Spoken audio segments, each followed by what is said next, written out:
Hey guys, Adam Rose, Vice President and Senior Loan Officer of Western Ohio Mortgage here in Sydney, Ohio. This is another episode of the Mortgage Guy Podcast, and today we are going to talk about the real estate industry updates that are going to impact you on August 17th. So, we've been talking about this before, the NAR settlement that happened, that kind of hit us for this summer. And there's some different things going on, and it's going to impact buyers and agents and lenders, all right? We can't deny that. It's going to hit us too, a little differently, right? And that's what we're going to discuss today. With the whole buyer-broker agreements, a lot of agencies are already coming out with them. They're starting to enforce it now, kind of getting a little ahead of the game, a week or two. But what's going on there? So buyer-broker agreements, anytime you meet with your agent to go see a house, they're going to have you sign an agreement about, and it talks about compensation, the duties, and you know what is expected of the agent, what is expected of the buyer.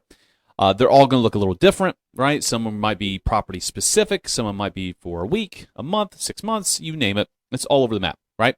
Some people are just doing, leaving it blank, and then depending on the situation with the buyer, it might just be one of those write-ins, right? Like, hey, yeah, I'll show you these 5 properties. Yeah. So they will vary. So take a look at that. Have a conversation with your agent. Nothing to be scared about. Again, conversation, open dialogue, so you kind of understand what it is, and you can kind of get over that hump. And there's no more advertising on the commissions piece, right? So this was the big thing on NAR settlement. Why everybody kind of got this conception of, oh, well, sellers aren't going to pay buyers agents anymore, right? And we've had these conversations where it's been built into the 6% for the last 50 years or what have you.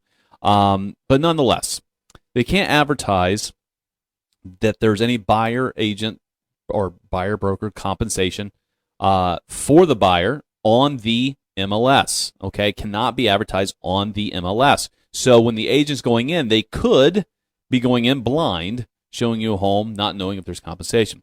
Why I'm talking about that now? Well, I was talking to an agent just the other day, and they're like, hey, I have a question.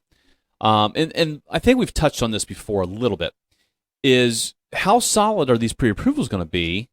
And I said, well, what do you mean? And he says, well, if we go in and we are negotiating on a house and the seller is refusing to pay a buyer's agent, and the deal we put together is just not working, and it just can't make the numbers work, but the buyer agrees to pay me on the settlement statement 1%, 2%, 3% flat fee, whatever it is, right? That's your discussion that you have to have with your consumer.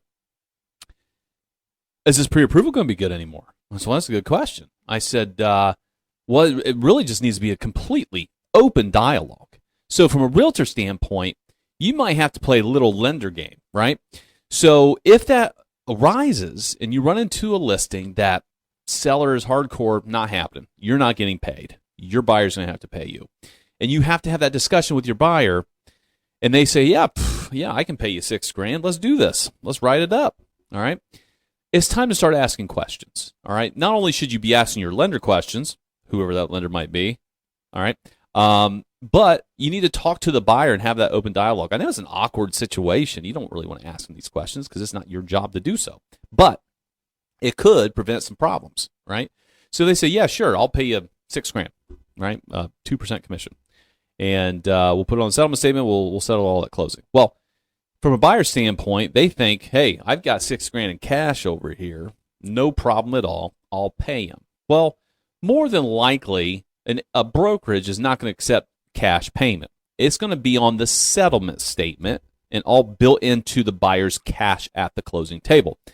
And if the buyer thinks they're just going to use this $6,000 in cash, well, if you recall, depositing cash into your bank account for validating you have enough assets to close is kind of a problem, unless we can document where it comes from, right? So that's a conversation you may be wanting to have with that buyer is, all right, how much money do we have saved in the bank? What's this look like? Can you pay it officially? Yes or no? We can't use mattress money, money in the safe, all right? None of that. That's going to be a problem. And as a buyer, that is something that you need to take into consideration as well when you're having these conversations. Be open to having that dialogue with your agent and make sure you call your lender, right? We have your bank statements. We have validated your assets. We know how much you have to play with. Maybe there's an option to reduce down payments, change up the game on the lending side a little bit, depending on your loan program, to make sure everything is addressed and squeezed in. So we're not getting into contract. We're not paying for an inspection and paying for an appraisal, getting halfway through this process, not thinking about the buyer's agent commission, because that's something that we're going to have to get used to, making sure we're paying attention in the contracts, how this is being stated, right? Because that's something that could be very easily missed. We're so used to these contracts, purchase price, closing costs, yes or no, closing dates, all that. All right, we're disclosing. So we got to pay attention to this as well. We don't want to get halfway through this process and get a prelim closing disclosure and you needed $6,000 more than what we anticipated and what we verified. That's going to be a problem. So agents, buyers, make sure you have an open line of communication. Don't be embarrassed by it. Be professional. It's fine. Think of the whole doctor situation. You tell your doctor all sorts of stuff. Well, you're going to have to tell us too. All right, so be open about it. And we can prevent a lot of potential issues that could arise from it. So that was a great question from that agent. And if other agents out there have that same concern, just make sure you're reaching out, talking with the buyer, talking with the lender, and we can figure something out. We just don't want to get caught with our pants down, right? Last thing we want to do, especially since we specialize in government lending and a lot of USDA financing, we got a no down payment borrower, and we're sending out a pre-approval letter. You're going to negotiating, and then we get this contract. You didn't ask for closing costs, and now the buyer's paying you.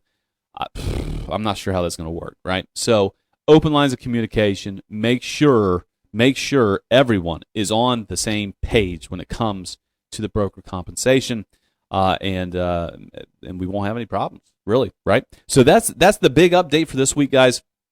That's coming down the pike. Again, August 17th is the effective date, but most of the brokerages out there are starting to get into that mode of doing it now instead of just using that hard date. So don't be surprised if you go look at a house and you're signing a buyer-broker agreement, all right? So make sure you're just having a conversation, all right? Don't be standoffish about it or think that you don't have to sign one. All brokerages are doing it now. So that's your update for this week, guys. I hope that information was helpful. Remember, subscribe on YouTube. Check us out on Apple Podcasts and Spotify, and we will catch you all next week.